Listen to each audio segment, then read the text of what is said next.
Good evening, everybody, and welcome to this evening's update on Typhoon Saola. So, Typhoon Saola has made landfall in Southwestern Guangdong Province, and as of 6:50 p.m. Central American Time, September the 1st, Typhoon Saola remains a very strong typhoon with 115 mile per hour maximum sustained winds. And looking at the Zoom Earth satellite imagery and cone for Saola, going into Saturday 1 a.m. Central American Time, we're looking at a 75 mile per hour typhoon skirting along the coast of southwestern Guangdong. Going into Saturday 1 p.m. Central American Time, a 60 mile per hour tropical storm curving towards the southwestern corner of Guangdong Province. By Sunday 1 a.m. Central American Time, 45 mile per hour tropical storm curving to the southwest. By Sunday 1 p.m. Central American Time, 40 mile per hour tropical storm curving south into the Gulf of Tonkin, and then seeing another landfall in Hainan Province by Monday 1 p.m. Central American Time as a 35 mile per hour low pressure area, and then Saola is expected to dissipate by Tuesday 1 p.m. Central American Time over Henan Province. So looking at the latest satellite and radar for Typhoon Saola, despite making a landfall, Typhoon Saola still has a very nice looking structure on visible satellite. It's got the nice pinwheel structure, although it has lost the eye and the eye wall, indicating that Saola is on a rapid weakening trend.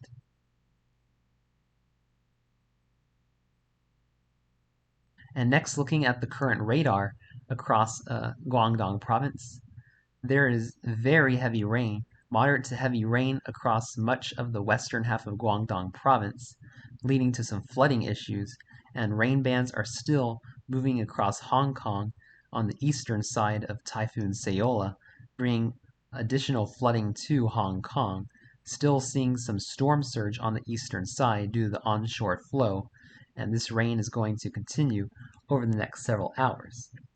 So timing out the typhoon and tropical storm force winds from Saola, we're still seeing widespread tropical storm force winds between about 40 and 70 miles per hour in southwestern Guangdong Province, with the tropical storm force winds moving to the west of Hong Kong.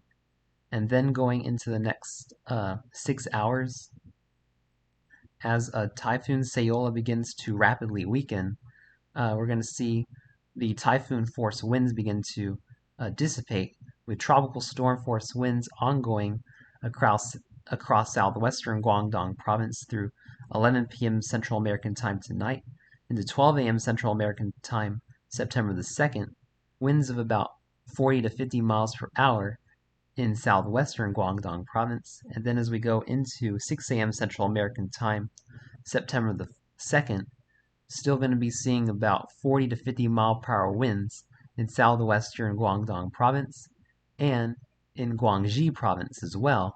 Moving into the next 6 hours, going into 12 p.m. Central American Time, most of the tropical storm force winds from Saola are going to die out across southwestern Guangdong Province and Guangxi Province. And now finally timing out the rainfall from Typhoon Saola.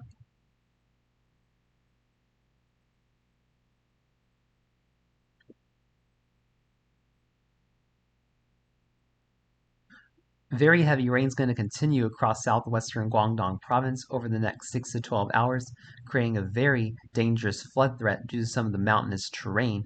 And then as we go into September the 2nd, rain could spread into southeastern Guangxi Province, and then as Saola begins to fall apart, most of the heavy rain will dissipate, but still some moderate rain across southern Guangxi Province through September the 2nd and even September the 3rd, Central American Time. So now we're going to be focusing in on Typhoon Haikui. Typhoon Haikui keeps shifting further and further to the south, and now landfall is predicted across South Central Taiwan by Sunday 1 a.m. Central American Time as a 105 mile per hour typhoon. Looking at the current conditions, 90 mile per hour typhoon going into Saturday 1 a.m. Central American Time, 105 mile per hour typhoon. Saturday 1 p.m. Central American Time, 115 mile per hour very strong typhoon briefly, and then landfall as a 105-mile-per-hour typhoon early Sunday morning Central American Time, Sunday 1 p.m. Central American Time, 80-mile-per-hour typhoon moving into southwestern Taiwan, Monday 1 p.m. Central American Time, 65-mile-per-hour severe tropical storm between Taiwan and China, and then a 50-mile-per-hour tropical storm landfall in southeast China, once again in eastern Guangdong Province. Wednesday 1 p.m. Central American Time, 35-mile-per-hour low-pressure area now across southeastern Guangdong Province. So, if you live across South Central and Southern Taiwan, make sure you're preparing for Typhoon Haikui. And then looking at our final system, looking at Kuroji. Kuroji is looking very unhealthy on satellite, only a 40-mile-per-hour tropical storm, remaining a 40-mile-per-hour tropical storm by Saturday 1 a.m. Central American Time. Saturday 1 p.m., 35-mile-per-hour tropical depression. Sunday 1 a.m., 35-mile-per-hour tropical depression. Sunday 1 p.m., 35-mile-per-hour tropical depression. Monday 1 p.m. Central American Time, 30-mile-per-hour low-pressure area moving across southern Japan, although this is going to be a very weak system, not expecting really any dangerous impacts from Kuroji, and then dissipating Tuesday afternoon southwest of Japan. So make sure if you live across southern Taiwan, you're making typhoon preparations for Typhoon Haikui, as a dangerous typhoon is going to be landfalling by Sunday morning. Although, as I mentioned, keep a close eye on the track, as the track keeps shifting further and further to the south. Please stay safe and have a wonderful evening, my friends.